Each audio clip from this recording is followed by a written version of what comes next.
Welcome to our usual hovers. I'm Meeka Nomicon, and today I'm playing for the game Fatal Focus, which is set within the Art Without Blood universe, where we recently moved to a small town in Pennsylvania, and to try to make some friends, we sign up for the local photography walk through the town, only to encounter a rather strange photographer. When you're an artist, you must push yourself to create. You have to contort your body, let your guts burst from your stomach as you bend backwards for angles, for brushstrokes. You have to break the glass in your mind to allow the forbidden to possess your hands. You have to break what's already been created to make something even more meaningful. You have to destroy something for your art. You don't know if it'll be your canvas or yourself. Well, that's slightly concerning. Artists, please don't destroy yourselves for your art. I might not be breaking my body today, but I am breaking my routine. I pick up my phone and decide that opening social media is the best way to start my day off. I've been living in this town for a few months at most, trying to get some inspiration. The quiet beauty of a small historic town nestled in Pennsylvania welcomed me. Its people welcomed me as well, but it was only in the politeness of strangers. A coffee shop encounter never went past pleasantries. In a new town, I was alone. I had joined a few online groups for different hobbies in the area. Bird watching, maple syrup cultivation. Wait, is that actually a hobby? What would you even do for maple syrup cultivation? Isn't maple syrup mostly sugar? But I've been most interested in the photography group. Let's see, do they have any events coming up? Gallery events, coffee talks, camera exchanges. You know, if I was a photographer, I don't think I'd like to do that last one. I mean, I feel like I'd be rather precious over my camera. It's kind of like my computer. I just don't like the idea of anyone else using it. None of that was soon. I refreshed the page again. A new post pops up on my feed. It is for a photography walk in the borough. Come walk through historic streets, visiting peak photography opportunities throughout town. Bring your own camera and water. Starts 12 p.m. at the coffee shop on Miller Street. Hosted by Adonis D'Amour. Interesting name. I tap on the link leading to the host's website. Fascinating stuff.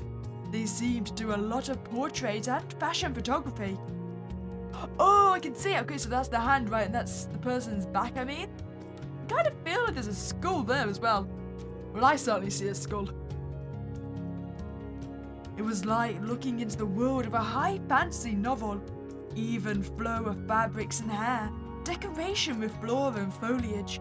I press on the About tab. Adonis was young and in their mid-20s. Seems they've always lived in the seclusion of the state's forests. Would be nice to know what they look like, though. I breathe a sigh of relief. I had been fearing not finding a photographer in a similar age and interest range as me. The photography walk started in 2 hours. I wouldn't be in a bad idea to go out, meet some new people, and take some photos. I press the RSVP button on the event. It asks for my name and email. Please input your name.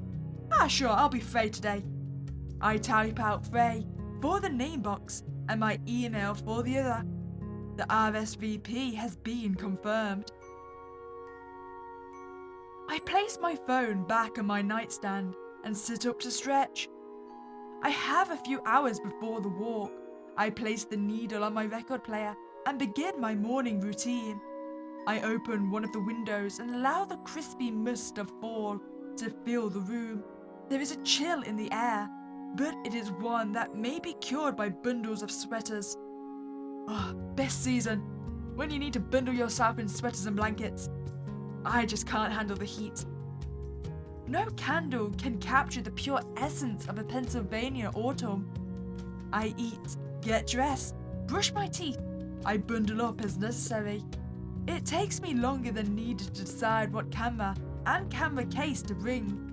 I make sure to pack an extra lens. Let's hope I can get some good pictures today. The borough is as beautiful as it's ever been. The local troops have already come through and painted the local business windows with horror movie icons and autumn imagery. My favourite season. Just turning around and finding Freddy on the window. Beautiful.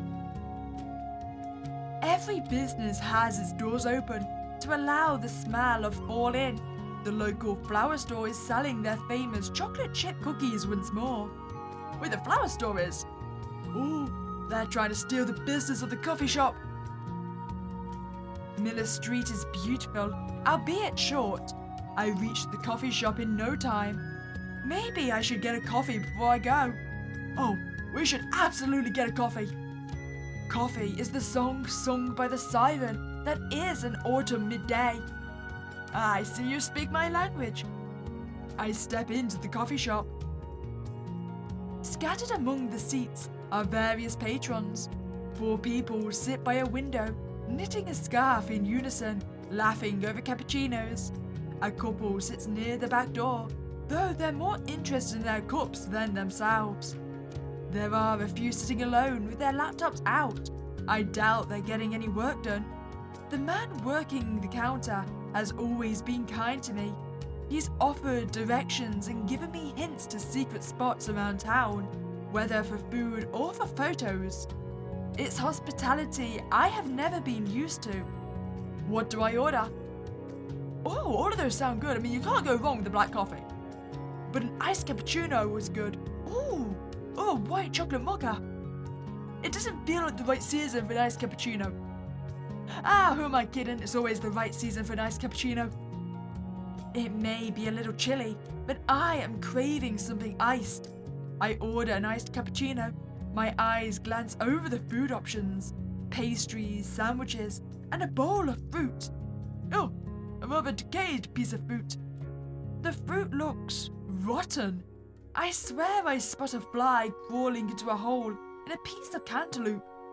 Wait, is that just because you haven't thrown it out, or is this Halloween decoration? I could appreciate the aesthetic. Excuse me? Huh? What's up? There's, flies in one of these cups. I'm sorry to point it out. Oh, sorry. It is best not to mention the rot. The barista leans over the counter to grab the plastic bowl and examines it. These are perfectly fine otherwise. Maybe we should just close the door. Fine. Are their eyes wrong? Thank you for catching this though. Don't worry about paying for your drink. This is my fault. But it's not your fault. There is nothing I can do. My order is taken, and I am swept away to stand by the counter near the entrance, waiting for my drink to be made. The breeze outside offers a warm backdrop to the idle chit-chat of other patrons. I do my bit of people watching and only now notice the other person standing, waiting for a drink. They're leaned against the wall, fiddling with a laced cuff on their sleeve. It looks like they have a camera bag on their person as well. Could they be going on the photography walk as well? I slowly approach them and give them a wave. Hello! They slowly look up from their hands and scan my entire body. Frey, how did you know my name? Sorry. You have a camera bag on you, so I assumed that you were the single person that signed up for the walk today. I'm Adonis. It's good to meet you. The breath I was holding exhaled, and the sweat forming on my brow disappeared. It's nice to meet you. You made me all nervous. Sorry about that. No, it's nothing to apologize for. Adonis is not what I was expecting. Adorning their face is red makeup, hidden behind red sunglasses. It is sunny today, but not sunny enough to warrant them. Perhaps they are sensitive to lights? Or they're wearing it for the aesthetic. Maybe they've even got fake lenses. Something about their clothes makes them seem older than they look. I don't think I've ever seen you before. Are you new to town? Yeah, I moved here a few months ago. It's very beautiful and cozy here, isn't it? I've got a slightly bitter hazelnut macchiato with cream for an Adonis. Thank you. Adonis grabs their drink and immediately brings it to their lips. You're not even going to give it a second to cool? I killed the heat sensors on my taste buds years ago. I couldn't help but laugh. We laugh, but I don't think they're kidding. How often do you do these walks? Do you usually only get one person? I try to host them monthly. I usually get a few to attend. A lot of older folks, kind-hearted people. They take some of the prettiest pictures I've ever seen. But I'm wondering if I scheduled this walk over a mahjong tournament, since you're the only one who has shown up. Well, actually, I think the other problem is you only announced it 2 hours ago. Which is perfect. I can show my new neighbor some of my favorite spots. Do you go down to the river very often? By the park? There's some very pretty sights to be had there. There's a waterfall that's hidden in the trees. It's gorgeous. I have an iced cappuccino for Frey. That's me, thank you. I grabbed my cup of coffee off the counter and double-checked the name written on the cup. I can't read the handwriting. Do you want to finish outside? The air is crisp. I nod and went outside with Adonis. We sit in silence for a few minutes, finishing up our drinks, checking our phones and our equipment. Adonis finishes their drink first, pouring out the little liquid left before recycling. I follow suit shortly. So, Frey, have you ever been on a photography walk before? Have I been on a photography walk before? No, I don't believe I have. Then again, in context of the game, we probably have if we're that into photography. A photography walk is basically a walking tour. The only difference is the camera in your hand is more than just your phone. You share ideas and compositions. The tour walks around and finds sweet spots for photos. At the end, you check out everyone's pictures and see how different photographers manage to capture the same place. Sometimes, I like to throw a theme in. What's the theme? How about life cycle sound? Very broad, but also very specific. That's good enough for me. Excellent. If you have any questions, concerns, or anything else, just let me know. Adonis starts walking down the street, taking their camera out of their bag as they do. I follow along. Our first stop is a small garden across from a Quaker cemetery, enclosed in a fading white fence. Adonis lets me take pictures first. I pull out my Canon and try to zoom in close to some limp leaves delicately falling off a flower stem. I mean, are we okay to take photos here? I mean, isn't this someone's garden? I know the couple that lives here. Older folks, very sweet. The husband runs the hardware store in town. Sometimes you see a cute cat running through, but it doesn't seem like she's out today. Ah, well, I suppose that's okay then if you know the couple. I zoomed in on the closest bunch of flowers. Really? A cat? Yes. I don't know what kind she is, but she is white with one blue eye and one brown eye. I think her name is Lavinia. I just call her Jiggles though, because she has a cute bell on her collar that signals her arrival strides before she crosses your path. That sounds really cute. I hope we see her today. Perhaps. With the flash off, I snapped a few more images. The couple's been keeping up this garden for a few years. It was overgrown long before. There's a rumor that while they were starting to clear the weeds out, they found a body buried under the soil. Ah, well, that one's definitely a skull. What? Really? Really?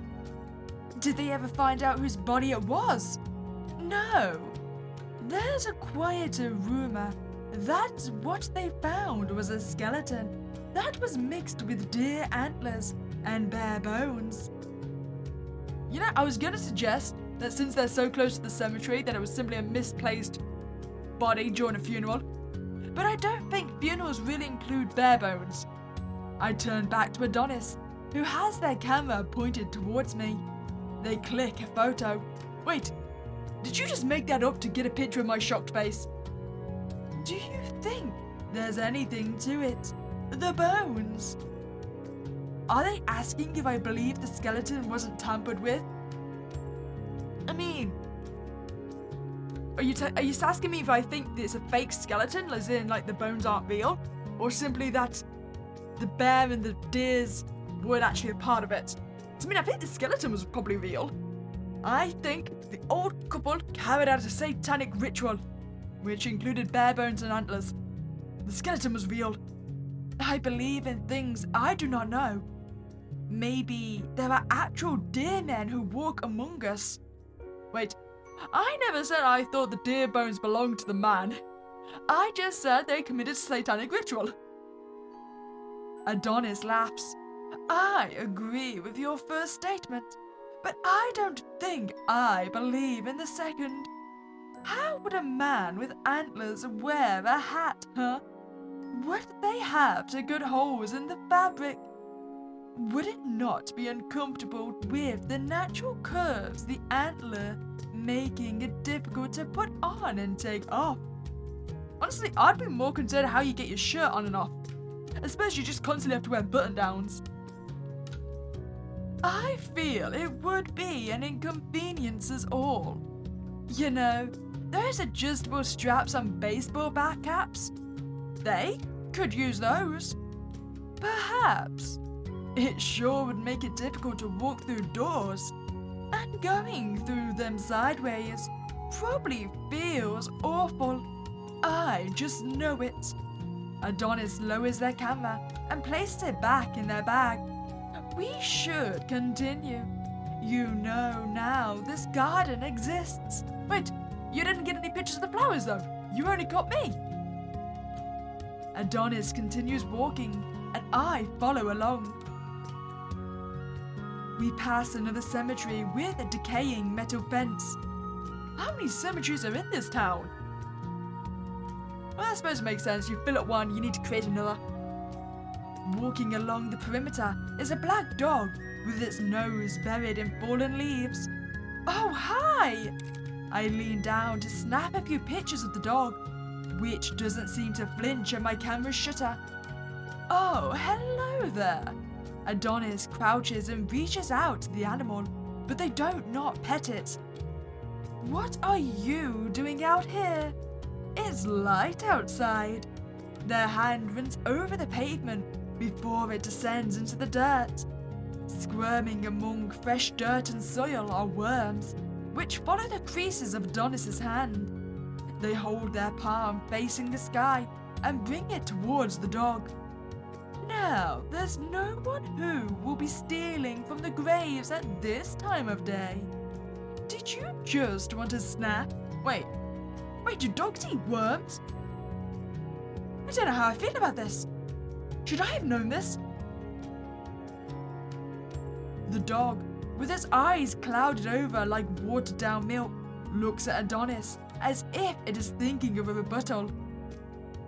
Instead, it closes its eyes and begins to lick up the feast of vermin. I cannot help but observe. I feel slime at the tip of my tongue, slowly finding its way down my throat. I wipe the taste from my own mouth. Did you appear just for a treat? The dog only makes chewing, slurping noises. Well, you're allowed for revealing yourself to our new neighbor. The dog finishes its meal. Adonis allows themselves a few scratches behind its ears. And before I can say anything else, it runs off and disappears behind the tombstones. I look in disbelief. I go to check the photos I had just taken. Each one showed only a metal fence and dead leaves scattered across the grass. There was no dog. Everything all right, Frey? It's not here. You expect to capture footage of the black guards of the graveyards. They seem serious. I suppose not? Wait, so ghost dogs are acceptable to you, but you laugh at my dear men? For shame, Adonis. I feel as if I am being pulled along the street as Adonis wipes their hand off dirt and continues walking. I follow along. Adonis takes me to an abandoned white building near the forest. Vines and leaves crawl up the walls, framing haphazardly painted graffiti and late-stage decay. What was this building meant for? It used to be a beer store. The building has been abandoned for a few years. Now you're going to tell me that it closed down because someone died in there, or that there's some spectral figure roaming the building. And it keeps barking at passers-by that it craves some beer that no longer exists. Adonis laughs. Nothing like that. They ended up moving locations to a smaller store in a nearby strip mall. There aren't a lot of beer drinkers in the area who enjoy the drink past a bottle or two for sports events. It got overtaken by a general wine and spirits store instead. I may love ghosts and local legends, but this is not one of those tours. Does an organization give ghost tours in town? The Cultural Society hosts a few during Halloween. Some of the homes do historic house tours around Christmas time. It's quite nice. You should come to one soon. My home is usually on display then.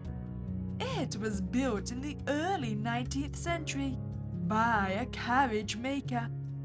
How strange! Why bring me here? Because the life cycle of things applies to not just living things. Thoughts die, businesses die, structures die, hopes die. But those ashes bring new life, and the cycle continues. I snap a few photographs of different angles, some showing the sky and the building, some focusing on the foliage. Adonis has their camera out, but their lens falls onto me. Why are you so obsessed with taking pictures of me? Am I gonna die? Are you capturing my last life cycle? I assume the pictures they are taking are for some promotional material for future walks and think nothing of it. We finish our photography in silence. Adonis takes off. I look back at the abandoned building and swear I see a figure standing in a broken window, unmoving. I follow along. Adonis and I arrive at the forest, turned park at the edge of town. The autumn air tastes better than in the burrow. I stick my tongue out to get a better scope of its taste. Autumn tastes like spiced whiskey and cinnamon, like ginger and bread and vanilla, essential oil. Under my tongue is the remnants of nutmeg. Wait, Can you really taste all that? You don't get this anywhere else. Appalachia is a stone's throw from here. We have our own old magic. We walk along the river for a few minutes, stopping every so often to take pictures. So, Adonis. Yes, Frey. I want to know more about them. So, do we want to know how long? Or what do you like? You know what? I want to know what you like photographing. I saw your portfolio, but that doesn't tell me a lot about someone's photographic interests. I used to be really into fantasy, folklore, and the like. I did a series like that for a while. I've done wedding photography, but it is an artistic sense. I don't like the still wedding photos people take now. Your bond is an art. Capture it as such. But right now, I'm very interested in the senses. Video allows us to see and hear an image. I want to be able to taste it, to smell it, to put my hands through the gloss and feel the texture. That's why I wanted to focus on life cycles today, because sometimes seeing what you may become will trigger sensations in those senses. Not sure if that makes sense. It does. All I'm thinking is there's a lot of photos I'm pretty sure I don't want to taste. I mean, if you're taking a picture of the life cycle and you take a picture of something decaying, that's not gonna taste very good. Thank goodness. We continue our walk along the riverside. Before long, Adonis stops. They put a finger to their lips and point towards the grass. Through the blades, I spy a dark lump. It matches the soft sound of buzzing and flies and the squirming of worms. In the grass, I spot a deer laying on its side, its eyes shallow and black, its antlers up to the sky, its mouth agape. Oh, it's very much dead, isn't it? The carcass has become home to maggots, squirming in its insides, releasing its intestines, gnawing off its legs, no longer found in physical form. All that is left are strings of meat, white, juicy, pulsing. My eyes widen, my mouth waters. I raise my camera up, lens towards the corpse, and take pictures. Wait, hold on. My mouth waters! As in, oh my god, that looks delicious, waters? I mean, I'm not entirely sure what else would make our mouth water. The vermin writhe under sinews and eat the tendons. They make new holes for a temporary home. These animals must constantly move. They must constantly slither. They eat their homes until all that is left is bone and blood, and they must move on. The maggots and the worms are the nomads of the animal kingdom. They will exhaust their resources and force themselves to flee. Wait, actually, that's something I've never known. How do maggots get from the different carcasses? I mean, like, do they just slither amongst the ground until they find a new dead body? Or do they die after they eat their first building, like, their first home? I've never really thought about it. And by God, is it spectacular! Once I have finished taking my pictures, Adonis continues walking. I follow along. We stop a few more times. We must have at least. The sun is beginning to set, and yet it feels like we've only been out for a few hours at most. Adonis laughs with the prettiest voice in the world. We scroll through our photographs and speak of the lighting and the composition and the colours. I do not remember a word, but what is most fascinating is that for most of it, We are alone. Nothing living interrupts us. We find dead birds and dead trees, rocks and rivers and paved trails and left behind trash. So when we are suddenly within sight of a girl, maybe in her 20s, sitting along the water with a book in one hand, I am taken aback. When we approach, she does not look back at us to see the source of the incoming noise. Hello? She does not respond. She continues to look out to the setting sun across the rippling water, tugging at the ruin of her slip dress and the smooth surface of her skin. Is she dead? I said I wanted to be alone out here. Did you not listen? The girl makes a movement now. Her knuckles turn white from gripping fabric. You know what this means, don't you? She seems to nod. Adonis turns to me. They pull their camera out from their bag. Pray, put your camera away. I do as I am told. And take this. They rummage through one of their pockets and hand me a knife. It feels old, judging by the scratches of the blade and the string wrapped around the metal hilt. Stan? The woman stands up and faces us. Her visage is plastic, eyes milky, swirling, empty. Adonis quickly stabs the woman in the neck. A screech from her throat is cut short by her coughing. She throws up blood like a dog who has thrown up a bad treat. Huh. Well, I was half expecting to get murdered, not witness a murder. They push the knife in deeper, twist it so the flesh twists around as well. I find myself unable to look away, like my eyes will be torn from my sockets if I even think of shying my eyes from the splinter. But I am able to breathe again when Adonis pulls it out of her neck and licks the blood off the blade. She groans for a second, but her noises are quickly muffled. The pain has stolen her voice box. They hand it to me. I take it as they step towards the trail. Pray. Adonis readies their camera, bringing it to cover most of their face. In her death, her body is still fresh. I want you to cut her. Wait, have I just been framed for murder? I mean, you killed her, and now I'm holding the murder weapon? This is concerning. Where?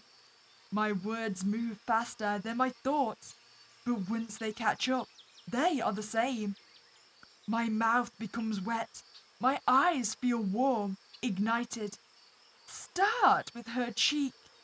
I raise the knife to be inches away from the woman's skin. Her breathing is hot and heavy next to me. It is welcoming in the autumn chill. Have I been hypnotized or something? Why am I so ready just to attack this girl? For a few moments, I hesitate. I look over to the camera once more. Adonis says nothing, their finger hovering over the shutter release. I cut her cheek. Adonis snaps a photo. The viscosity is thick. Blood has always been thick, but this was thick like maple syrup, like oil. I reach my hand out to touch it. My fingers swirl around in the wound before I find them in my mouth. Huh, our mouth really was watering for the dead body then, huh? It tastes like expensive raspberry sauce found on the side of a desert. Adonis takes another picture as I ready the knife again.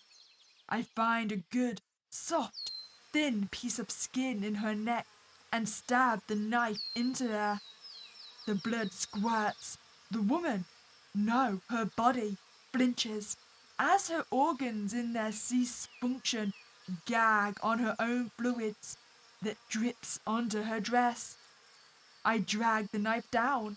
Her skin, her bones, her organs, they are all tough, beautifully carved and constructed by nature herself to block my knife from cutting a straight line.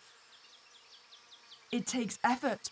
Sweat drips down my knuckles and collects into the grass. I pry the woman open with my fingers, like her body is a door. Her innards spill from her stomach, and they desire to squirm like the worms scavenging the deer farther down the path. I grab at the gore inside her and pull some out before I shovel it into my mouth. Have I always been a cannibal? Or is this just what Adonis does to me? It tastes sweet, like strawberry cake drizzled in vanilla icing. I close my eyes and savor, allowing syrup like blood to drip down my lips. Quickly, she falls into the grass, and I join her. I become a vulture among the sounds of spit and a camera shutter. I ravage her. My teeth gnaw at her jugular, turning stringy with each bite I take. My tongue licks at the ribs up into the torso. I don't know how long and how much I take of her for some punishment I am unaware of. But by the time I am done, I do not recognize her. I do not feel sick. I do not feel pain. I do not feel remorse. I look back to Adonis. As I lick the blood from my fingers, they capture another photograph of me. They lower their camera and smile. That was beautiful. I don't have anything to say. I move my lips to say something, but any thought is lost in the saliva. You should clean yourself up. I'll deal with this. Adonis looks down at the woman and pushes up their glasses. With a swift motion, they kick her once, allowing her body to fall into the river. We watch her as the water washes away the bile and blood covering her body. She floats down the river, nameless, before being taken by a fast surge of white rapids. I wash my face and my arms in the water. I take off what has been ruined of my clothes and throw together what I can to look presentable. I can walk you home. No one will say a word, all right? You'll be fine. I just consumed a body. I don't think I'll ever be fine again. I nod, and we begin walking the path back into town. The evening breeze sends a chill down my spine. I rub my arms together to generate what warmth I can get together. Adonis says nothing as we walk home. I don't need them to. The town is quiet.